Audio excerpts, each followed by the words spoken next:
This is Bloomberg Law with June Grasso from Bloomberg Radio. Yelp is the first, but it won't be the last. There will certainly be other tech rivals who launch private antitrust suits against Google to try to capitalize on its major antitrust defeat. The online review site filed a complaint last week in federal court in California, alleging Google has monopoly power in the local search advertising market. This, of course, follows the landmark ruling in early August of D.C. federal judge Amit Mehta, who found that Google had monopoly power in the product markets for general search services and general search text ads. Yelp didn't even wait for the case to end before suing Google. There's still going to be another trial to determine the remedy against Google. Joining me is antitrust expert Harry First, a professor at NYU Law School. Harry, it seems like there's an antitrust story in the news every other day. Well, sometimes every day. Is it the Biden administration's push or something else? Yeah, it's been amazing. It's been going on sort of for the last couple of years, but it seems like it's particularly intense at the moment. And, I don't really see any let-up, at least in the near future. So, great for me. Well, great for me, too. But, do you think if there's a Trump administration, we'll see less antitrust action and Lina Khan will be deposed? Well, this is everyone's favorite guessing game. To me, the answer depends on, it's partly on the president, of course, but it also depends a lot on who gets appointed to the main enforcement roles. There is a strain of populism in the Trump movement, if you will, and J.D. Vance had expressed support for Lina Khan in the past, thought she was a really good federal enforcement agent. But, who knows what that would translate to were they elected to office, and, who knows what interest he would take, the president would take in the specifics of antitrust. The two of the cases, the major cases that are in process now, were filed at the end of the Trump administration. And that depended a lot, I think, on who was Attorney General at the time. So, we would have to wait and see who does get to be appointed Attorney General and then who gets to be appointed as head of the Antitrust Division or the new chair at the Federal Trade Commission. And it's not so clear what the Harris administration will do. So, although you read that they're interested in continuing the current enforcement effort, there's always a change when a new administration comes in, always. And it's unpredictable in part because you don't know who's going to come in part because you don't know what's going to happen, what mergers are going to be proposed, all of that. Do you think that now all Google's rivals are going to start filing private antitrust suits against Google, bouncing off that decision? Well, if they do, that'll keep us even busier. Yeah, I think that's, as they say, TBD. A more conservative response is to wait until the decision is finalized for a number of reasons. There are legal benefits to a final judgment. That may be far off, given that this will have to go through appeals. So it's not clear how much they'll want to wait. It's also not clear, what sort of private negotiations might occur, not clear what sort of remedy the government might seek and whether that might help any of these competitors. Antitrust litigation is expensive, and private litigation, although there can be a pot of gold at the end because litigants can get treble their damages plus attorney's fees, the end can be I guess the end of the rainbow is far off. So it requires a good claim and private counsel who are willing to wait or be paid or somehow finance this litigation. So I don't know. We do see this one case. Yelp has been a complainant both in the U.S. and in Europe, but a complainant to the government. So it struck me as a little early maybe, but I don't know. There are always the possibilities of settlement. So if we go back, and I mean settlement between these parties, if we go back to the Microsoft litigation itself, a lot of private parties sued, including potential competitors and licensees of Windows. And some of them got quite substantial, settlements from Microsoft. But of course, Microsoft eventually did lose on appeal, so that helped a lot. So, yes, I would expect more, not just Yelp, but I'm looking to see whether Microsoft will sue, which I think would be just quite amusing from an antitrust point of view, because, they testified that Bing just could never get any traction because of Google's practices. They couldn't get the scale they needed. So, in some ways, Bing should have a good suit. The question, would be what's their damages and what sort of relief do they want? So, yes, maybe Bing, Yelp, maybe DuckDuckGo. We can, start listing them. People are suggesting maybe some, advertisers who complain that the price of advertising was raised because they monopolized this general search text advertising market. All of these cases present difficulties even with the win that the government just had on liability. So no laydowns here, but on the other hand, Google does face the possibility of these sorts of lawsuits. So the Yelp complaint was filed in the Northern District of California. Judge Mehta is in the D.C. Circuit. His ruling doesn't even have any precedential power in another circuit, does it? Well, it doesn't have any precedential value now in a technical sense at all because it's not final and it hasn't been appealed. So what Judge Mehta's opinion has is sort of legal momentum. So similar issues have been presented in different courts, and judges will look to see. They're not necessarily bound. Well, they're not bound, but they look to see, what other judges have done. There aren't that many cases like this. So on product market definition, Judge Mehta looked at a case that involved digital advertising in a completely different setting with different parties, and it was a merger case. So, I would expect, a judge in the Northern District of California to consider carefully what Judge Mehta did. It's a very thoughtful, very thorough opinion, and, it may be persuasive. But I assume Yelp filed there for other reasons, like thinking they'll have a better shot on damages and maybe a better shot on appeal. So, there are all sorts of complicated reasons for choice of court. But in any event, even filing in D.C., another judge doesn't have to follow what Mehta has decided because it's still not final. Can you explain what Yelp's complaint is? Well, I think generally, Yelp has felt that Google has stolen their lunch, the right phrase. It's a good phrase. I don't know if it's the right phrase. Right. All the local reviews, Google has incorporated into its own system and then gotten advertising off of it, including reviews. So, to the extent that Yelp has to, buy advertising, under Google to get viewers, to then click onto Yelp is one problem. And another problem may be the way reviews are done and whether Google has self-preferenced its own search results over Yelp's. Basically, I think they're complaining that Google runs its business in a way that makes it very hard for Yelp to compete because, they control the search engine results page. And in the end, degrade searches by favoring their own results, or at least that may be what they're claiming. Do Judge Mehta's findings have anything to do with that, the local search results that Yelp does? Well, he looked at it's really a different market. First of all, rejected the idea that brought by the states that there was some problem with vertical searches, search engines, which Yelp is. So the advertising market that Yelp is alleging is different than the search advertising market that Judge Mehta focused on. So they'll have to slog through that.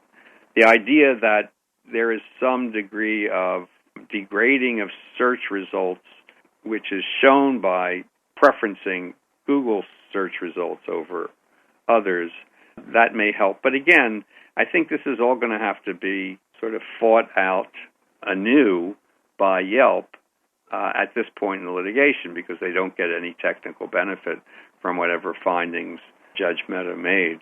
And Judge Mehta decided on a somewhat different market than I think Yelp is alleging. wouldn't it be hard to prove damages in a case like this? Well, Yelp, assuming they can find some sort of liability, if they've been excluded or if their business has been harmed, my guess is that they would have a shot at damages.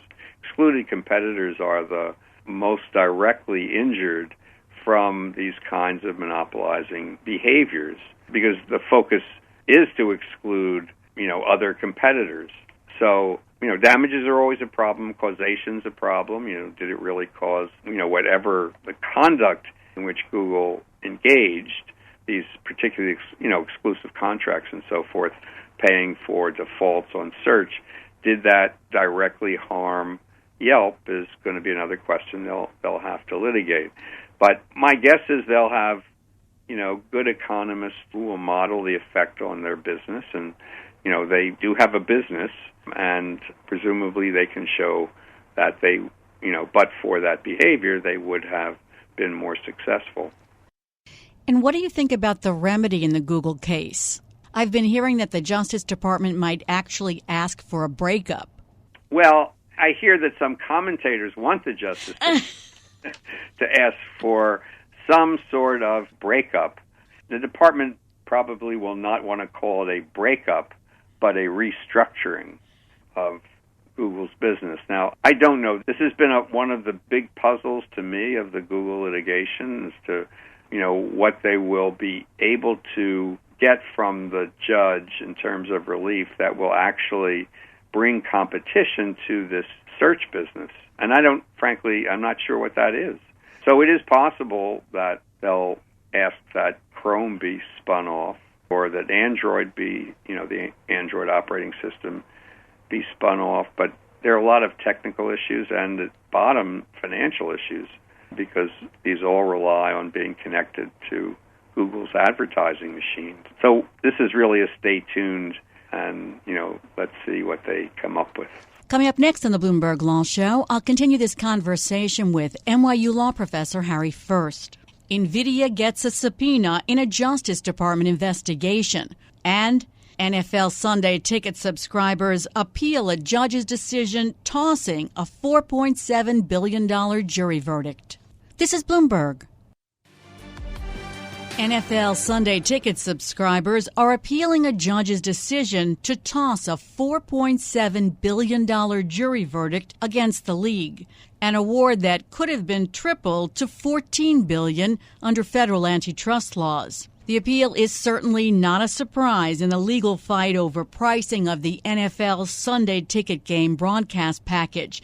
It's a case that's been going on for 10 years. The judge found that the jury's damages awards were not based on, quote, the evidence and reasonable inferences, but instead were more akin to guesswork or speculation. But he did not order a new trial. I've been talking to Antitrust Professor Harry First of NYU Law School. The judge said that there was liability, but the jury miscalculated the damages, so he threw out the jury award. But then he didn't order a new trial. Right. That seems odd to me.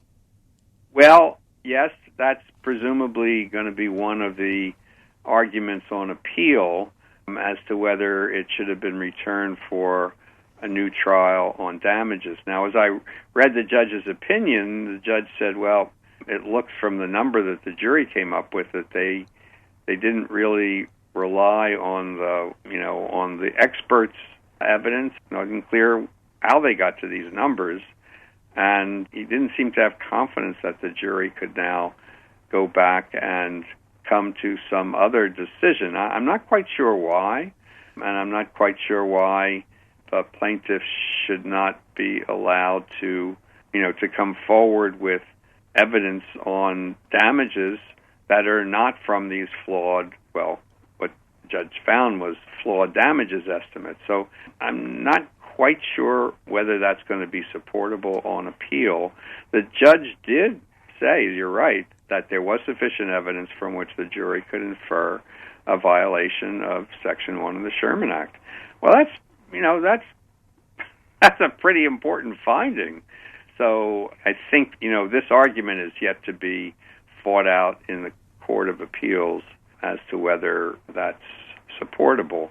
And it sort of raises a good question about how we feel about these juries in these complex cases. And it seems to me that the use of juries, the desire of plaintiffs, this includes the federal government, to bring their cases before juries is increasing precisely because jurors do have a sense of, they are consumers, and they have a sense of when things have gone wrong in the marketplace.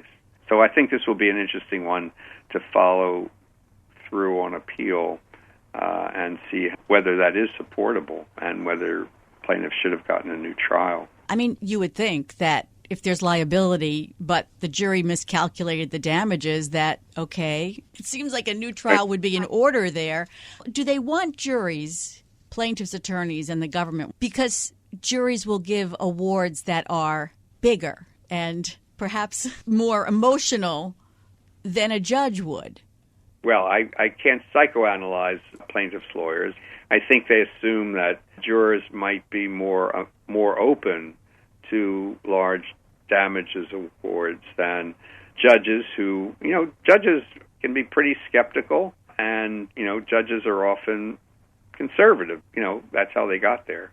And I don't mean conservative in a Republican point of view. I mean just generally, they're conservative. They're not lay people. So, yes, maybe plaintiffs think that jurors are a more hospitable forum. But I think it goes beyond that. I think it goes to the question of jurors being not as attached to technical evidence as to, sort of a broader understanding of, how the business operated and what the defendants have done. And they haven't seen it all before. Judges may have seen a lot of this before. So they may come with a more open mind, that may be better and in some sense more democratic. This is the 10th year, I think, of this lawsuit. I mean, they could appeal, then there could be another trial, then more appeals. Is this something that could be settled, or after 10 years, are they dug in? I hadn't really thought about that since they hadn't settled before. I think, lawyers assess risk, and the NFL assesses risk, and the owners assess risk. So is it possible to settle this? Well, there's a liability finding. So maybe that will be possible. But on the other hand, at this point, the worst that can happen for the defendants, I guess, is a new trial.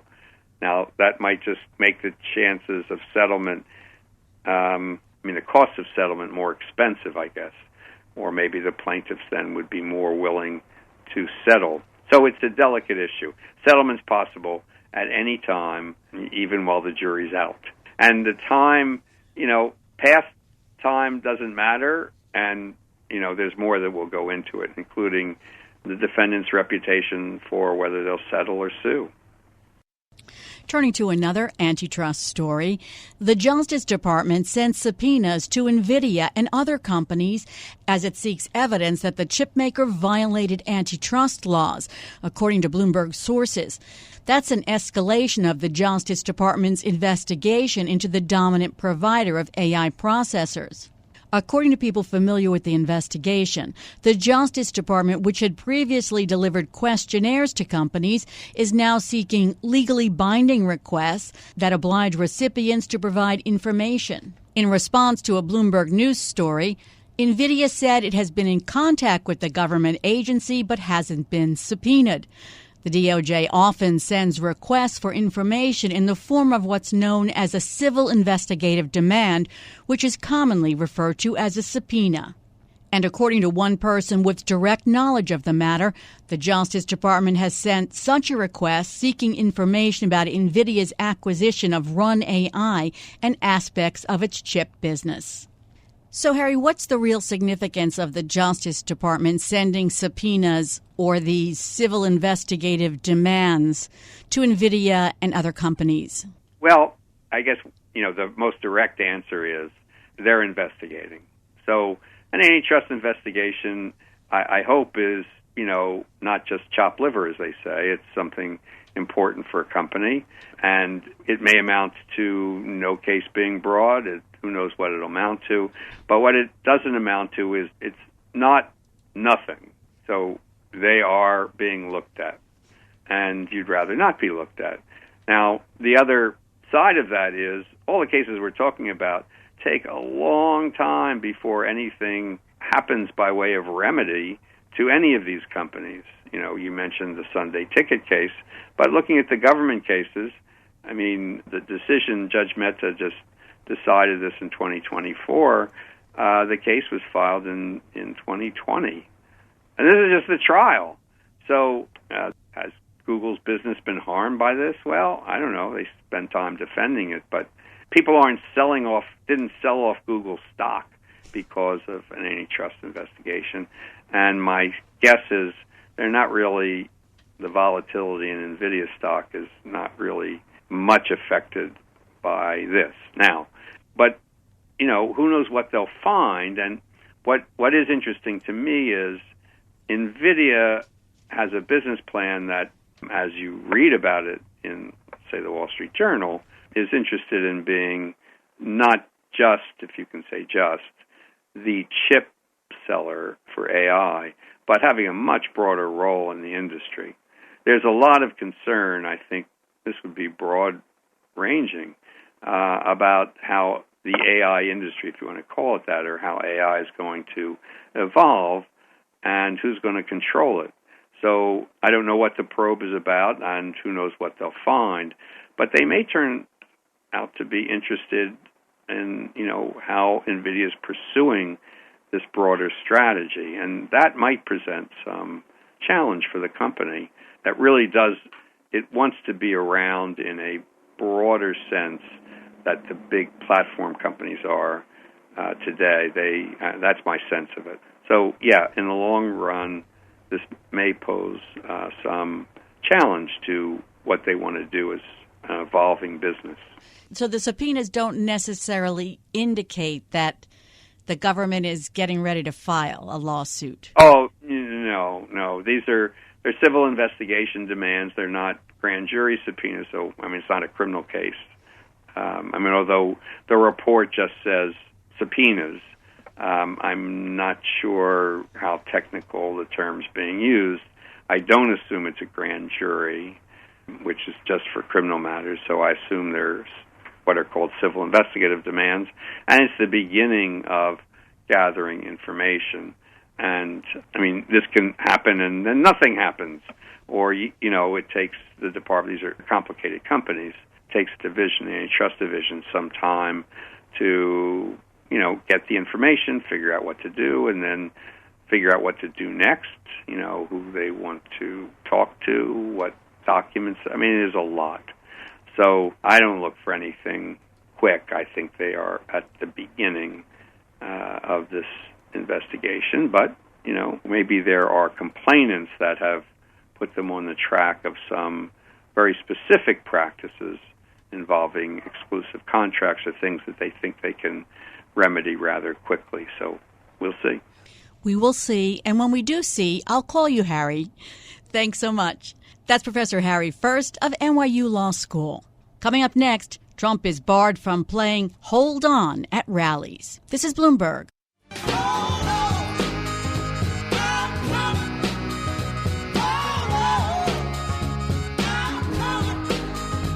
Donald Trump has been playing the Sam and Dave song Hold On at his rally since 2020.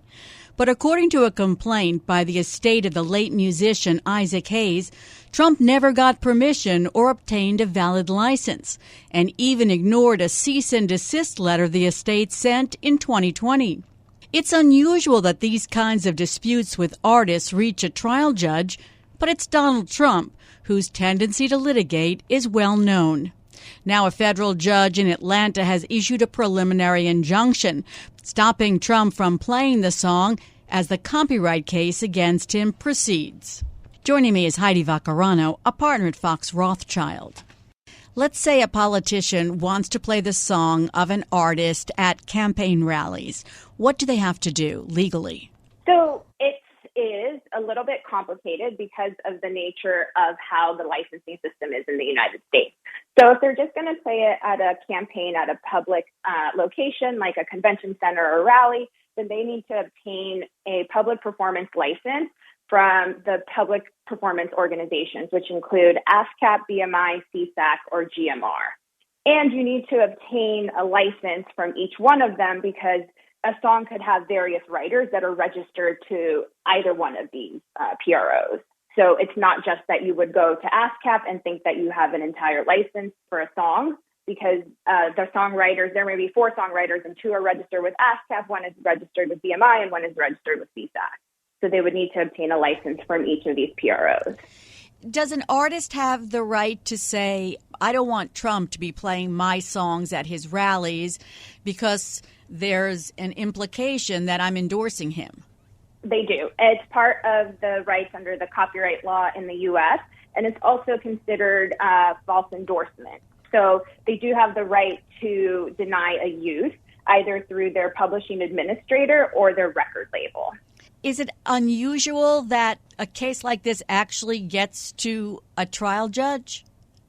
I would say so, yes. Normally, a license like this would be a very simple thing to obtain. And if somebody sends a cease and desist letter, then they would definitely discontinue the use. But I feel like this has kind of gone all the way because of just like the nature of the political campaign. The Isaac Hayes estate claims that it sent a cease and desist letter to Trump in 2020 when he was using the song at his campaign rallies. If they didn't have a license and they didn't get permission from the Hayes estate, is it a pretty easy decision for the judge to say you can't play that? Yeah, it should be. So, like I said, you would have to check if they have the proper public performance licenses from all the songwriters involved. In this case, you can at least see that it's performed by a separate artist, but written by that Isaac Hayes, right, which is owned by the Isaac Hayes estate. So if they did not have the proper licenses, it should be very easy according to a Copyright Act. At the hearing, the lawyers for Trump said a couple of things. They said that the Isaac Hayes estate didn't own the copyright, and apparently the Isaac Hayes estate produced documents for the judge. They also said they obtained a license from BMI Music in November 2022. Also, I believe BMI had also sent a cease and desist letter too, removing the song from its catalog for use. So at this point, a lot of what the public performance organizations are doing is actively going to their members and saying, if you would like to exclude your works from use by political campaigns, then please contact us and send us a notice letter along with a list of your works that you want to have excluded from use in political campaigns. So is there a possibility they got a license from BMI at any point? Whether they obtained a license from BMI, and if that's the correct license, you would have to check, like, if each of the songwriters were all registered with BMI, then that would cover all of the songs. But it's not just enough to have a license from BMI. There might be songwriters who are registered with a different PRO that they would still have. So the judge's preliminary injunction said the Trump campaign couldn't continue to use the song without a proper license. Correct. But he is allowing the campaign to keep videos that already exist that include Hold On, I'm Coming. But even if a song is used in the background of a video, you would still have to obtain a synchronization use. My understanding would be that at this point they would probably go back into discovery and see what licenses they obtained and if he obtained all the proper licenses. I was confused because Trump's attorney said that we are gratified that the court recognized the First Amendment issues at stake and didn't order a takedown of existing videos. I don't think that's in line with the reasoning with the court. I think that they would definitely want to go in and see what licenses were obtained and see if the videos that they're using with the song were properly licensed. So if the videos, like when you use a song in a video, it's called the synchronization license, and you need to obtain a license for both the master recording, so whatever master version they use, and also from the music, on the music publishing side, from the songwriters of the music. I mean, do most campaigns go through all these hoops? They should. There definitely should be someone in a campaign who is looking into all of like the clearances required, whether it's just at a political rally or they're going to be using it in commercials. Correct me if I'm wrong, but this doesn't go to court much because usually when artists say, I don't want you to use that, you stop using it. Correct. There are lists of artists who have been complaining about Trump using their songs, from Celine Dion to Bruce Springsteen, Rihanna, ABBA. The list is long. They featured a video at one of their campaigns of Celine Dion performing. Mm-hmm. I can't even imagine any way that you could think that that was allowable. Yes, unauthorized use. Yeah, that is definitely an infringing use, not only from the use of the music, but also the false endorsement, any potential trademarks that were used, and whoever the owner of the video footage is as well. Isaac Hayes III said, "We're pleased with this decision by the court and moved to the next phase of the lawsuit." Mm-hmm. He called it the first step in the copyright infringement case against Donald Trump and Donald Trump for president. They're seeking actual and punitive damages for each proven infringement. Mm-hmm. So the nature of how our copyright works is once you have protection under the copyright, you registered it with the Copyright Office, then you are entitled for statutory damages and potentially additional damages, punitive damages like they're requesting, if they have sent these cease and desist letters and can prove that there has been economic harm due to the continued use of the song. One of the things that Trump's lawyer said is that they weren't harmed by this. They weren't economically harmed by this. What kind of economic harm can you prove? For example, like imagine if this was a car commercial and they were, the Isaac Hayes estate decided, okay, we have already had a deal with BMW, but then Volvo used it, So if they have existing licenses that this would put them in breach of, that's one issue, right, that they can show they've lost money due to this infringing use that was unauthorized. They can also show that they potentially lost other uses because of this false endorsement from the use of their music. And they can also use the fact that they were in active negotiations, potentially with other publishers or whoever they are, that the use of their music lost value because of a campaign that used their music unauthorized.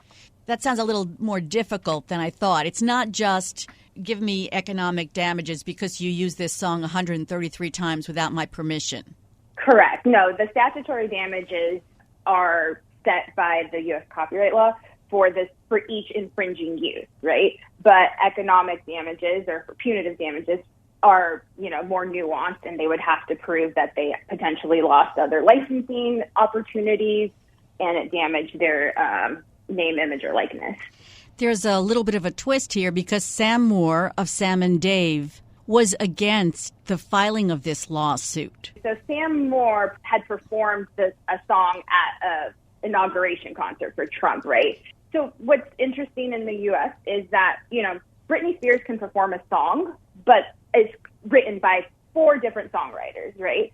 But it's her who's on the master recording, who's a performer on it. So they would still need to get permission from the artist. So in this case where Sam is saying like, hey, I gave permission, or potentially saying I'm okay with the use, if one person out of 4 songwriters denies the use, then you cannot use the song either way. Actually, the Trump lawyers filed with the court a sworn statement where he said he was opposed to the actions sought by the Hayes estate. Mm-hmm. That carries no weight, I take it. No, not really. I mean, there's a nuance to the U.S. Copyright Act where a songwriter of a composition can license the use of a song for non-exclusive use just solely in the U.S. But that does not really extend to public performance uses because those are controlled by the public performance organization, and the campaign would still need to obtain a license from that. And if a songwriter from one of the songs has already asked the PRO to exclude their music, then they couldn't grant the license. Sam Moore also said that he was afraid that if the court were to grant the Hayes estate's wishes, that he might be prohibited from ever appearing and performing the song at a Trump event during or after the election. That is true then, according to what you said, that he is not allowed to perform that without the permission of the Hayes estate? Right, if a songwriter, they would not be able to obtain a public performance license for that song. How much does a public license usually cost? Because the Hayes estate said it would allow Trump to pay a, quote, very discounted $3 million licensing fee. I mean, are they that high? No, I don't. The public performance license depends on what the nature of the use will be, whether it's just like for the life of the political campaign, which lasts up until a candidate is sworn into office. I'm not exactly sure what the price is for each TRO, but I don't believe it's in the millions. It'll be interesting to see how this turns out, since we don't normally get this far in litigation over the use of songs.